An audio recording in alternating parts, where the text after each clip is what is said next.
दोस्तों, साल में जब भी रमजान का महीना आता है तो इफ्तार पार्टीज का सिलसिला शुरू हो जाता है। देश भर में बहुत सी इफ्तार पार्टीज होती हैं, लेकिन एक पार्टी की चर्चा रमजान के एक महीने बाद तक होती है और मीडिया में उससे जुड़ी खबरें आती ही रहती हैं। ये इफ्तार पार्टी है बाबा सिद्दीकी की। बाबा सिद्दीकी की इफ्तार पार्टी के बारे में हम पिछले कई सालों से सुन रहे हैं। दोस्तों, हमने बाबा सिद्दीकी के बारे में पढ़ा और जाना कि आखिर ये बंदा है क्या चीज जो बड़े बड़े नेता अभिनेताओं की इफ्तार पार्टी की इसके सामने चर्चा ही नहीं होती, और इसकी इफ्तार पार्टी की चर्चा एक महीने बाद तक होती है। आजकल फिर से बाबा सिद्दीकी की इफ्तार पार्टी की चर्चा मीडिया में चारों तरफ फैली हुई है और आने वाले कुछ दिनों में ये चर्चा यूं ही बनी रहेगी। लेकिन सवाल आता है, क्यों? क्या महाराष्ट्र में और कोई नेता या अभिनेता नहीं है जो इफ्तार पार्टी के बहाने बॉलीवुड के भांडों का जमावड़ा लगा सके? ऐसा तो नहीं है कि बॉलीवुड के कलाकार बाबा सिद्दीकी की गोद में बैठकर ही इफ्तारी खाते हैं। इन सारे सवालों के जवाब ढूंढने की कोशिश करेंगे आज की इस वीडियो में। लेकिन पहले जान लेते हैं इस बाबा सिद्दीकी के बारे में कि ये बंदा है कौन। बाबा सिद्दीकी मूल रूप से बिहार का रहने वाला है। बाबा का जन्म हुआ था 13 सितंबर 1966 को पटना, बिहार में। बाबा एक बहुत ही गरीब परिवार से संबंध रखता था। इनके पिता एक वॉच मेकर थे और गली गली जाकर घड़ियां बनाते थे। लेकिन बिहार में उनकी कमाई इतनी नहीं हो पाती थी कि वो अपने बच्चों का, अपने परिवार का पेट पाल सकें। इसलिए बाबा के जन्म के 2 साल बाद ही इनके पिता परिवार समेत मुंबई आ गए और यहीं पर घड़ियां बनाने का काम करने लगे। बाबा का एक बड़ा भैया और एक बहन भी है। बाबा जब थोड़े बड़े हुए तो अपने पिता के साथ इन्होंने भी घड़ियों का काम करना शुरू कर दिया था अपने फादर के साथ। पढ़ाई के दौरान राजनीति में इंटरेस्ट होने लगा और 1977 में NSUI के मेंबर बन गए। ये वो समय था दोस्तों जब मुंबई में दाऊद इब्राहिम नाम के एक गुंडे ने अपना आतंक मचाना शुरू ही किया था। दाऊद ने 1977 के आसपास करीम लाला से सीधी दुश्मनी मोल ले ली थी और मुंबई में अपनी पहचान बनानी शुरू कर दी थी। 1977 में NSUI ज्वाइन करने के बाद बाबा 1980 में युवा कांग्रेस के महासचिव बन गए और 1982 में युवा कांग्रेस के अध्यक्ष। इसके तुरंत बाद म्युनिसिपल कॉर्पोरेशन में एंट्री हो गई और पांव जमाने लगे और 2 बार अध्यक्ष बने। यहाँ रहकर बाबा ने अपना कद इतना बड़ा बना दिया दोस्तों कि 1999 में बांद्रा वेस्ट से उन्होंने MLA का चुनाव लड़ा और कांग्रेस पार्टी के MLA बन गए। इसके बाद 2004 और फिर 2009 में भी इसी सीट से ये MLA बने और एक दबंग नेता की छवि बना ली। साल 2004 से 2008 तक ये महाराष्ट्र की सत्ता में मंत्री भी रहे। आज की डेट में बांद्रा वेस्ट से बाबा का बेटा जीशान सिद्दीकी विधायक है। ये बाबा सिद्दीकी का वो परिचय जो आप कहीं भी पढ़ सकते हैं, सुन सकते हैं। लेकिन जो लोग मुंबई की राजनीति के थोड़े से भी जानकार हैं, वहाँ बहुत सारी प्राचीन कथाएं फेमस हैं। प्राचीन कथाएं यानी कि कुछ आप कह सकते हैं अफवाहें हैं। बाबा के बारे में काफी सारी बातें होती हैं जो गूगल पर आपको कहीं पढ़ने को नहीं मिलेगी। बाबा के बारे में कहा जाता है कि इनकी राजनीतिक शुरुआत बांद्रा से हुई और बांद्रा में ही ज्यादातर फिल्मी हस्तियां रहती हैं। जिस समय ये राजनीति में पैर जमाने की कोशिश कर रहे थे और इनका थोड़ा बहुत नाम भी हो गया था, तो इनकी जान पहचान हुई पुरानी फिल्मों के एक्टर दिलीप कुमार से।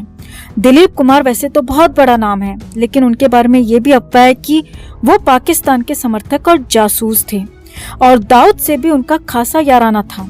खैर, इन्हीं अफवाहों में ये भी बात है कि दिलीप कुमार ने बाबा को दाऊद इब्राहिम से मिलवाया और दाऊद से दोस्ती करने के बाद बाबा का राजनीतिक कद कांग्रेस में दिनों दिन बढ़ता चला गया। इनका नाम कांग्रेस के बड़े बड़े नेताओं तक भी पहुंचने लगा। दाऊद से दोस्ती के कारण ही इन्हें कांग्रेस की युवा कमेटी का अध्यक्ष बनाया गया। उसी दौरान बाबा की दोस्ती हुई सुनील दत्त से और सुनील दत्त के बाद संजय दत्त से दोस्ती हुई। संजय दत्त के बारे में भी ये अफवाह उड़ती रही है कि उसका दाऊद के साथ या बाकी अंडरवर्ल्ड डॉन के साथ आज भी संबंध है। एक तरफ बाबा दाऊद का खास बन चुका था तो दूसरी तरफ संजय दत्त दाऊद का सबसे खासम खास था। बस यही एक वजह थी कि संजय दत्त और बाबा की दोस्ती बढ़ती चली गई। संजय दत्त ने बाबा की दोस्ती करवाई सलमान खान से। सलमान के बारे में भी अफवाह उड़ती रही है कि ये भी अंडरवर्ल्ड का खासम खास है और बॉलीवुड में अंडरवर्ल्ड के गुर्गे के रूप में काम करता है। इसके बाद बाबा MLA बना और उसका कद बढ़ता चला गया और मंत्री बनने के बाद तो बाबा किसी CM से कम पावर नहीं रखता था।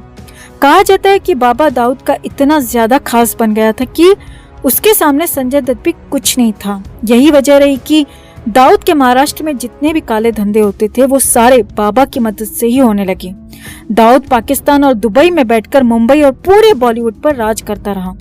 ड्रग्स, हथियारों की तस्करी, एक्सटॉर्शन मनी लेना, हफ्ता वसूली और मानव तस्करी, ये सारे काले धंधे दाऊद पाकिस्तान से बैठा बैठा ऑपरेट करने लगा। महाराष्ट्र की राजनीति के जानकारों में यह अफवाह भी बहुत ज्यादा कॉमन है कि दाऊद ने बड़े बड़े लोगों को अपना बिजनेस संभालने को छोड़ रखा है, जिसमें संजय दत्त, सलमान खान के साथ साथ बाबा सिद्दीकी का भी नाम शामिल है। इस तरह की बातें महाराष्ट्र और मुंबई में होती रहती हैं। सच्चाई क्या है वो आप अपने विवेक से खुद डिसाइड करें दोस्तों। कहा जाता है कि बॉलीवुड के कलाकारों से एक्सटॉर्शन मनी लेने से ड्रग्स की सप्लाई तक का काम बाबा खुद अपने सामने कराते हैं। दाऊद के सारे धंधों की जिम्मेदारी बाबा के कंधों पर आई तो बाबा का रुतबा बढ़ता चला गया और बाबा मुंबई का सबसे पावरफुल इंसान कहलाया जाने लगा। इसी के साथ सिर्फ बॉलीवुड ही नहीं बल्कि महाराष्ट्र की राजनीति में भी बाबा का दबदबा इतना ज्यादा हो गया था कि बड़े बड़े नेताओं की औकात नहीं होती थी कि बाबा को सामने से कोई सवाल कर सके, क्योंकि बाबा के हाथ में दाऊद इब्राहिम जैसा बड़ा डॉन था। कहा तो ये भी जाता है कि दाऊद के ड्रग्स को बाबा बॉलीवुड में खपाने के साथ बॉलीवुड के कलाकारों से एक्सटॉर्शन मनी लेने की जिम्मेदारी खुद बाबा पर थी। यही कारण था कि बॉलीवुड में बाबा सिद्दीकी की तूती बोलने लगी। एक समय ऐसा भी था जब बॉलीवुड में छोटी बड़ी 50 से ज्यादा इफ्तार पार्टीज रखी जाती थी, लेकिन जब से बाबा ने इफ्तार पार्टी रखनी शुरू की है तब से वो सारी पार्टियां अपने आप बंद हो गईं। आज आलम यह है कि बॉलीवुड के फिल्मी कलाकार ही नहीं, टीवी के छोटे बड़े कलाकार भी बाबा की इफ्तार पार्टी में बिरयानी की प्लेट लेकर लाइन में खड़े होते हैं और सभी कलाकार इसकी पार्टी में जाते भी हैं, क्योंकि जाने अनजाने हर कलाकार का सामना बाबा सिद्दीकी से कहीं न कहीं होना ही है, क्योंकि एक्सटॉर्शन मनी भी सभी को देनी है और ड्रग्स भी लगभग सभी को चाटनी है और इन दोनों कामों में बाबा की मर्जी के बगैर यहाँ पर पत्ता भी नहीं हिल सकता। सलमान और शाहरुख खान का फिल्मी करियर 1990 के दशक से शुरू हुआ था, लेकिन धीरे धीरे ये दोनों एक दूसरे के कॉम्पिटिटर बनते चले गए और इनमें हमेशा से एक दूसरे के लिए जलन रही। साल 2005-6 के बाद ये आलम हो गया था कि इन दोनों की लड़ाई हो गई। सरेआम इन दोनों ने गाली गलौज की एक पार्टी में और ये दोनों एक दूसरे के कट्टर दुश्मन बन गए। इनकी दुश्मनी 7-8 साल से ज्यादा लंबी चली, लेकिन साल 2014 में बाबा ने एक इफ्तार पार्टी रखी और उसमें आदेश सुनाया कि दोनों अपनी दुश्मनी भूलकर दोस्त बन जाओ और गले मिलो। शाहरुख तो छोड़िए, सलमान खान की भी इतनी हिम्मत नहीं हुई कि अपनी जिद पर अड़ा रहे। बाबा के एक कहने भर से सलमान ने शाहरुख खान से दोस्ती कर ली। इस घटना से आप अंदाजा लगा सकते हैं दोस्तों कि जिस इंसान के कहने को सलमान खान भी नहीं टाल सकता, उसका रुतबा महाराष्ट्र में या बॉलीवुड में क्या होगा। सलमान के जितने भी केस हुए हैं, चाहे वो काले हिरन का केस हो, चाहे वो फुटपाथ पर लोगों को कुचलने का केस हो या दूसरा कोई मैटर हो, हर जगह बाबा सिद्दीकी का हाथ सलमान के कंधे पर हमेशा रहा है। और ऐसा नहीं है कि बाबा दूर से समर्थन कर रहा है, नहीं, जोधपुर कोर्ट जाते समय खुद बाबा सलमान खान के साथ रहा था। सलमान खान जब कोर्ट में केस की हाजिरी लगा रहा था, उस समय बाबा सलमान खान की बहन को दिलासा दे रहा था। इसी तरह संजय दत्त के केस में भी बाबा का साथ हमेशा बना रहा। बाबा सिद्दीकी के बारे में ऐसी बहुत सारी अफवाहें हैं जो ये बताती हैं कि बाबा मुंबई का एक डॉन है। इन अफवाहों में कितनी सच्चाई है ये वही लोग जान सकते हैं जो इन सब बातों को करते हैं। साल 2017 में बाबा पर 500 करोड़ रुपए के घोटाले का भी आरोप लगा था। इसी संबंध में ईडी ने बाबा से कई दिन तक लगातार पूछताछ की और इन पर यह आरोप भी था कि इनके संबंध अंडरवर्ल्ड से हैं। सारे सबूत बाबा के खिलाफ थे और खुद ईडी के सूत्रों से मीडिया में ये बातें सामने आई थी कि बाबा के खिलाफ ईडी के पास काफी पुख्ता सबूत इकट्ठे हो चुके हैं और उसे कभी भी गिरफ्तार किया जा सकता है। यानी ये तय था कि बाबा का पुनिंदा बनने वाला है। ईडी की जांच बहुत जोर शोर से चल रही थी, लेकिन अचानक से मीडिया में ये सारी खबरें आनी एकदम से बंद हो गयी। किसी भी तरह की कोई खबर नहीं आई और इसके बाद ईडी के बड़े बड़े दावे कहाँ फुस हो गए ये किसी को कुछ भी अता पता नहीं चल पाया। कहाँ तो 2017 में बाबा गिरफ्तार होने वाला था और कहाँ आज 6 साल बाद 2022 में उस केस का या उस 500 करोड़ के घोटाले का कहीं भी किसी भी तरह का कोई जिक्र नहीं है। अब आप कांग्रेस पार्टी को गाली दे सकते हैं कि कांग्रेस पार्टी के जो नेता हैं वो इसी तरह के होते हैं। तो उससे पहले हम आपको बता दें दोस्तों कि 2014 से 2019 तक भाजपा के देवेंद्र फडणवीस महाराष्ट्र के सीएम थे और ये जो घोटाला हुआ था, ये जो घोटाले की बात मीडिया में आई थी या ये जो ईडी की जांच हुई थी, ये 2017 में हुई थी, यानी भाजपा के शासनकाल में। वैसे एक अफवाह ये भी है कि बाबा और उसका जो बेटा है बॉलीवुड या टीवी इंडस्ट्री की किसी भी खूबसूरत एक्ट्रेस को ओयो रूम दिखाए बगैर नहीं छोड़ते हैं, क्योंकि हर एक एक्ट्रेस को कहीं न कहीं इन दोनों से मुखातिब होना ही पड़ता है। वैसे बाबा सिद्दीकी के रुतबे का अंदाजा आप इस बात से भी लगा सकते हैं कि अगर बाबा ने किसी कलाकार को, किसी बिजनेसमैन को या किसी नेता को पार्टी में आने का न्योता भेजा है तो उस कलाकार की या उस इंसान की इतनी हैसियत नहीं है कि वो इस इफ्तार पार्टी में आने को मना कर सके।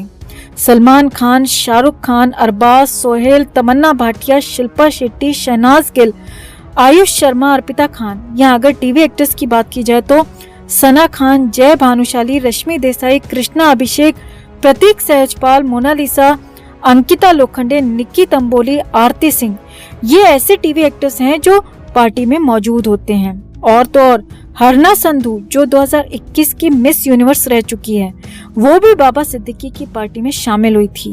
बाबा सिद्दीकी के बारे में और उनके अंडरवर्ल्ड से संबंधों के बारे में काफी कुछ कहा जाता है।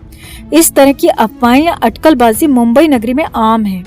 ये कितनी सही है या कितनी गलत है, ये आप लोग अपने विवेक से फैसला लें दोस्तों। बाबा सिद्दीकी सिर्फ एक नेता भर नहीं है, बॉलीवुड के साथ पूरे महाराष्ट्र में उन्होंने अपनी ऐसी पैठ बना रखी है कि वो कुछ ना भी हो तब भी बहुत कुछ है। सलमान खान और संजय दत्त जैसे इंसान जिसके आगे नतमस्तक हो जाते हैं, वो क्या चीज होगी ये आप अंदाजा लगा सकते हैं। बाबा सिद्दीकी का पार्टी के लिए बुलावा माने पत्थर की लकीर, हर बंदे का जाना तय होता है, चाहे वो कितनी भी बड़ी तोप क्यों ना हो। बाबा सिद्दीकी के बारे में हमने आपको सारे फैक्ट्स और इनके बारे में जितनी भी अफवाहें वो सारी बता दी हैं कि बाबा सिद्दीकी कौन है और क्यों इनकी बॉलीवुड में इतनी तूती बोलती है और किस तरह से इस पर आरोप लगते रहते हैं। आप बाबा सिद्दीकी के बारे में क्या सोचते हैं? कमेंट में आप भी अपनी बात, अपनी राय जरूर रखें। वीडियो को लाइक और शेयर कर अपना प्यार और सपोर्ट भी जरूर दिखाएं। चैनल को सब्सक्राइब कर चैनल के साथ जुड़कर हमारी आवाज बने।